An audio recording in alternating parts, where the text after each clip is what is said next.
इस हरिश्चंद्र ने कैसा सत्य धर्म निभाया कि जिस हरिश्चंद्र की आज क्या दशा हो गई, उसी समय हरिश्चंद्र ने रोते रोते कहा, तारा कि त्याग सतहि दई अयोध्यासी राजधानी सत्य काज छोटे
स्मशान में कर्तव्य कठिन कलेश को एक टका पर जाए क्यों सत्य हरिश्चंद्र नरेश को देख तो तारा के सब धर्म के कारण क्या कर डाला। अब एक टका के ऊपर तुम मेरे सब धर्म को क्यों छुड़ा रही हो। देवी जो आज हो पही तुम इस समय मुझे कर के रूप में दे दो। तारा ने कहा, स्वामी सिर्फ शरीर पर एक साड़ी है, क्या ले सकते हो? बोले अवश्य में मुझे दे दो। उसी समय तारा ने जैसे ही शरीर से साड़ी उतारना नग्न होने लगी, उसी समय हरिश्चंद्र पीठ रो पड़े। बाहर हरिश्चंद्र पत्नी की लाज की अंत में बची थी, तुमने उसको भी लूट लिया, कैसे तुमने सत्य धर्म निभाया। उसी समय तारा ने बीच से साड़ी को छीना, आदि करके फेंक दी, पुनः साड़ी को छीना, चौथाई साड़ी अपनी कमर से लपेट ली और चौथाई साड़ी से बालक की लाश को लपेट लिया।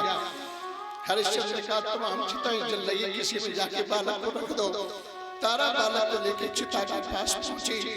हरिश्चंद्र ने देखा, चिता में पहुंचने के बाद बालक नहीं देखने के लिए मिलेगा, यही अंतिम प्यार है, चलो प्यार कर लूं। तारा को आवाज लगाई, तारा तनिक ठहर जाओ और मुझे भी प्यार कर लेने दो। उसी समय तारा खड़ी हो गई। इतने में हरिश्चंद्र पास में पहुंचे, बालक को लिया, गोदी में रख लिया और उस बालक को देख के रो पड़े और कहने लगे, कितने नाजुक प्यार में पाले गए, आज मरघट के बीच लाल लाए गए। मेरी आंखों के तारे तुम छोना रहे, दुखियों को बिछड़ा कहाँ तुम गए। पुत्र बेचा पिता ने है तो नादानी की, आज बिसियर के द्वारा दसाई गए। आज कहकर के हरिश्चंद्र रो पड़े और बोले, जाओ बेटा रोहे, मेरी अंतिम शांति हो गई और जहाँ तुम गए हो बस मैं भी वहीं पर आया और देख तेरी माँ कैसे पिता की रही। एक बार से माँ कह दो, एक बार हमसे पिता कह दो। पर बालक कहाँ बोलने वाला था। अंत में हरिश्चंद्र का बस जाओ, जहाँ तुम गए हो हरिश्चंद्र भी वहीं पर आया। इतना कहते हुए हरिश्चंद्र ने उस बालक को पुकारते पुकारते और आवाज को लगाना प्रारंभ कर दिया। देखत दशाया तेरी लाला, छाती फटती हमारी,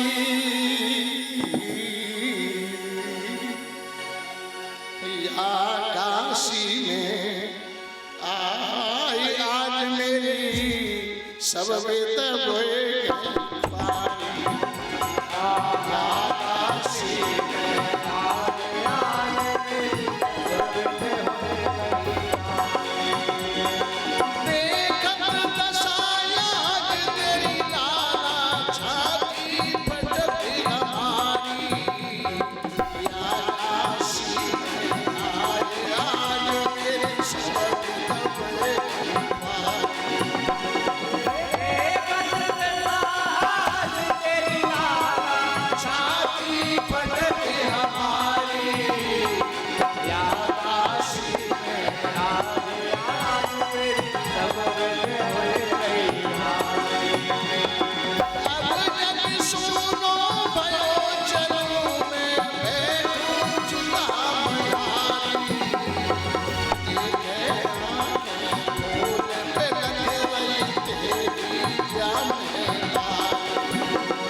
जाओ लाला, मेरी अंतिम शांति हो गई।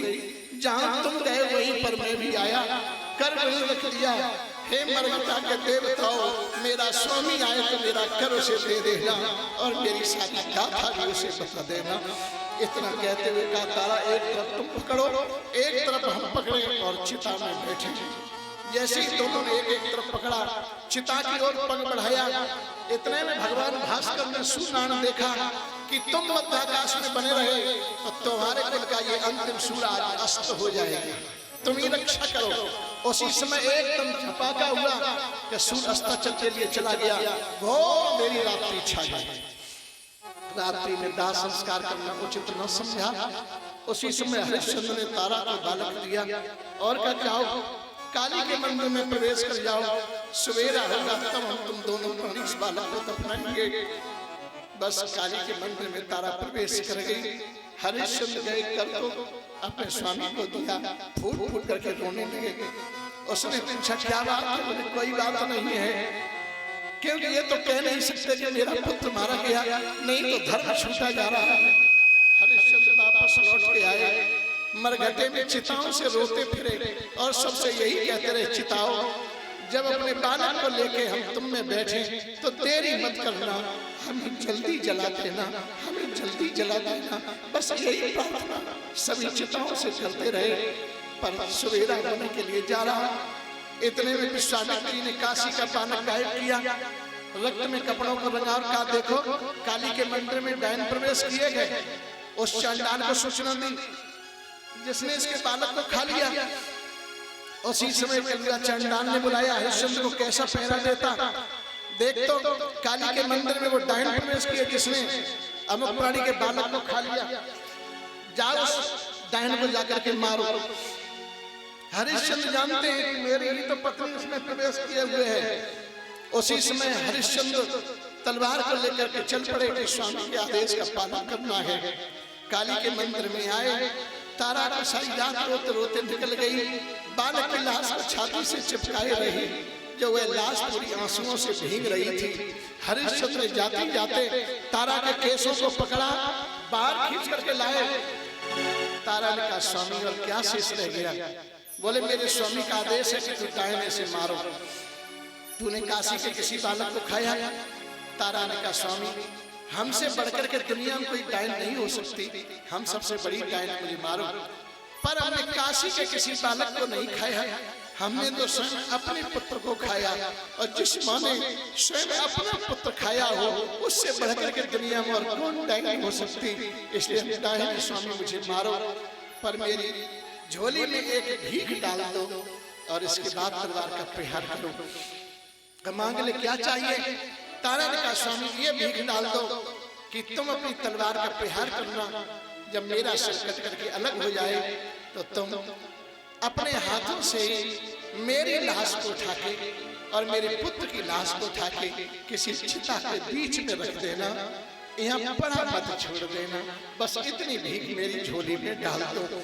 हरिश्चंद्र का, जाओ तारा, जब तेरा सिर कट करके अलग हो जाएगा उसके बाद हरिश्चंद्र तेरी लाश को उठा के, पुत्र की लाश को उठा करके और चिता के मध्य में रखेगा। लेकिन ध्यान रहे, ये हरिश्चंद्र भी उस चिता से जीवित लौट करके नहीं जाएगा, ये हरिश्चंद्र भी उसी चिता में बैठ करके और तेरे पीछे पीछे आएगा। इतनी भीख को डाल दिया। जैसे ही तारा के सिर को नीचे झुकाया, तलवार को ऊपर उठाया, विचार किया, देखते देखते हम कैसे तलवार का प्रहार करेंगे। हरिश्चंद्र ने पीछे को मुख बढ़ाना चाहा, तलवार का प्रहार करना चाहा, इतने में एकदम भूत भावना भगवान का सिंहासन है बैठा। एकदम भगवान श्री शीश में दौड़ पड़े कि ये लीला एक में समय में भी है जितने समय में आंख का पलक गिरता और उठता है। दौड़ पड़े, लक्ष्मी देखा, लक्ष्मी देखा कहाँ जा रहे हैं। लक्ष्मी ने जब नीचे दृश्य को देखा, कहा लक्ष्मी और तेज दौड़ो, और तेज दौड़ो, और नहीं तो तलवार का प्रहार हो जाएगा। लक्ष्मी जी रो पड़ी, प्रभु और तेज दौड़ो, तलवार का प्रहार हो गया तो जाने से होगा क्या। लक्ष्मी रोने लगी, कपोलों में कुंडल लगने लगे, और तेज दौड़ो, कर्ण जी आके मेरी पीठ पर बैठो। भगवान ने कहा आज तेरी ताकत नहीं है, पर पीठ पर बैठे और तेज दौड़ो भैया। वह कहने लगा मन से तेज दौड़ा, थक रहा, उसे भी छोड़ा। भगवान कूदे, एक चिता में गिरे। तो ये लीला एक निमेष समय में हुई है, जब तक कि हरिश्चंद्र ने पीछे को मुख मोड़ा नहीं पाया, और तब तक भगवान ने जाकर के उस तलवार को